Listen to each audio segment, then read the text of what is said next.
Hello friends, जैसा कि आपको पता है कि अपन मैथ के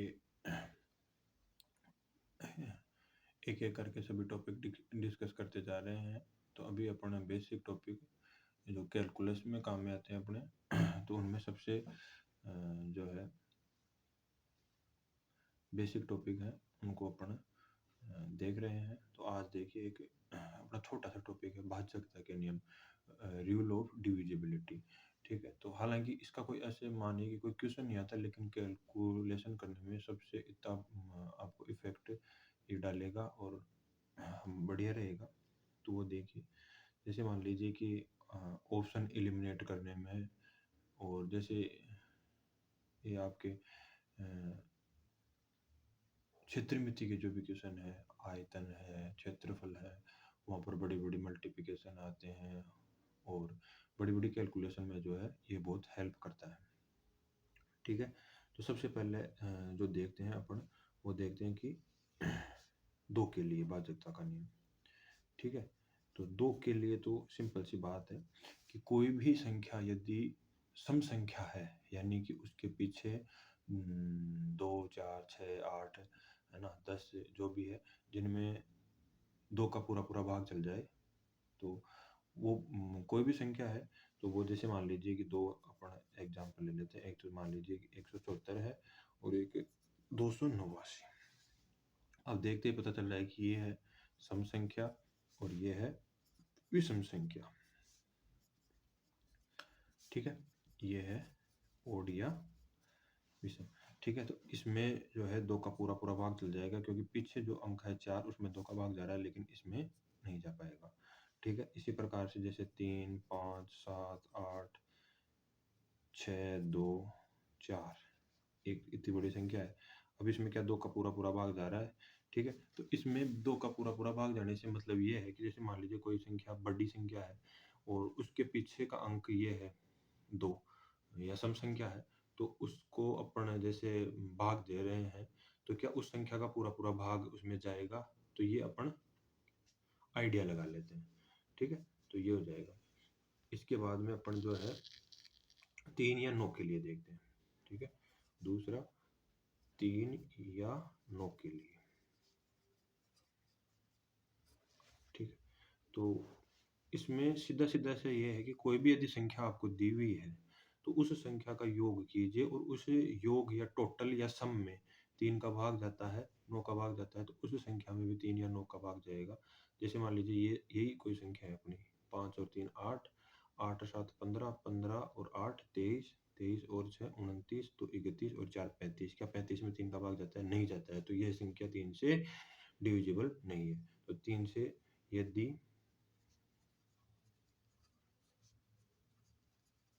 संख्या के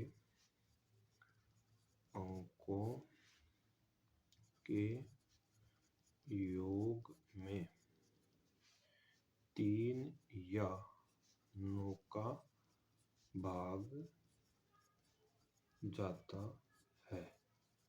ठीक है, तो वह संख्या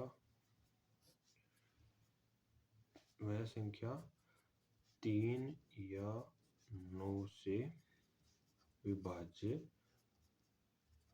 होगी। जैसे एक छोटी संख्या लेते हैं अपन, जो आपको पता हो। जैसे मान लीजिए 24 है। ठीक है, एग्जाम्पल, और एग्जाम्पल में पहले लिया अपन 24।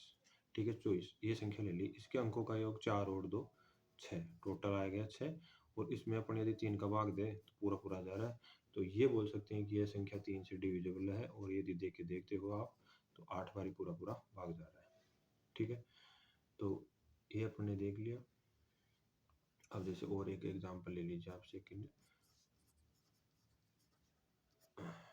अब इसका टोटल 4 और 2 6, 5 11, 8 से 17 और 1 18, 18 में 3 का भाग जाता है, बिल्कुल जाता है, तो इसमें भी 3 का पूरा पूरा भाग जाएगा। 8 दिया 24 और 3 एकम 3 2, 8 दिया 24, 7 दिया 21।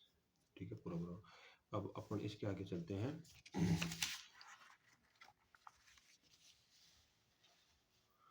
और उसमें डिस्कस करते हैं अपन 4 के लिए। ठीक है, तो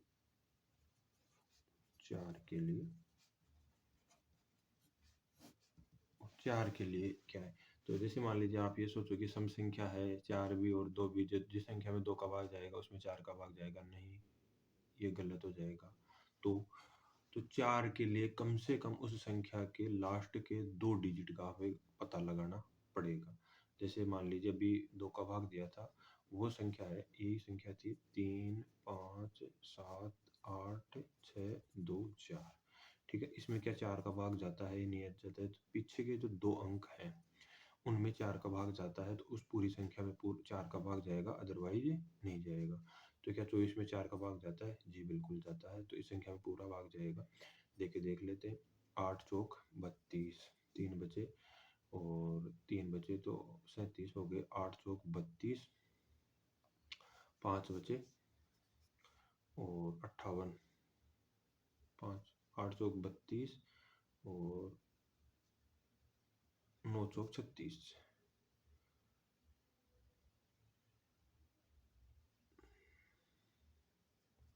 9 चौक 36, 1 बचा, फिर 4 चौक 16, 2 बचे और फिर 6 चौक 24, 2 बचे, फिर 5 चौक 20, फिर 2 बचे और फिर 6 चौक 24, पूरा पूरा भाग जा रहा है। ठीक है, तो 4 के लिए यदि लास्ट के 2 संख्याओं में, यदि संख्या के लास्ट 2 डिजिट में 4 का भाग जाता है तो संख्या 4 से विभाज्य होगी। ठीक है, तो एक एग्जांपल और देख लेते हैं। क्या 72 में 4 का भाग जाता है? तो 72 में 18 चौक 72 जाता है। देख लेते हैं, 4 एकम 4, 4 तिया 12, 3 में जाता नहीं है, 8 चौक 32, 9 चौक 36 और 4 तिया 12। ठीक है भाई, तो 4 का हो गया। अब इसके बाद में अपन देखते हैं 8 के लिए। ठीक है, 8 के लिए भाजकता का नियम। ठीक है, 8 के लिए,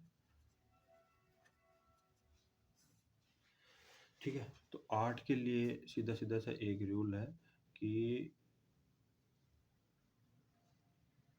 कोई भी संख्या ले, जैसे अभी ये ऊपर वाली संख्या ले रखी है, यही मैं ले लूँ वापस से 52,372, तो इसमें अपने को लास्ट के 3 डिजिट उठाने हैं और उनमें 8 का भाग देके चेक करना है। यदि उनमें 8 का भाग जा रहा है तो पूरी संख्या में भाग जाएगा। 8 चौक 32 और बच गए 5 और 8 और 7 56 होता है और 8 6 48 होता है। इस संख्या में 8 का भाग पूरा पूरा नहीं जाएगा। ठीक है, तो 8 के लिए नियम क्या हो गया कि दी संख्या के अंतिम 3 डिजिट में यदि 8 का भाग जाता है तो वह संख्या 8 से विभाज्य होगी। सही, तो एग्जाम्पल देख लेते हैं। जैसे मान लीजिए 8 7 3 7 6 8। ठीक है, 8 का भाग दो लास्ट के 3, तो 9 8 72 और 8 6 48, बिल्कुल पूरा पूरा जा रहा है। देख लेते हैं, 8 है कम 8, 7 में जा नहीं रहा है, 0, 9 8 72, 8 दूनी 16, 8 दूनी 16, 8 है कम 8, पूरा पूरा जा रहा है।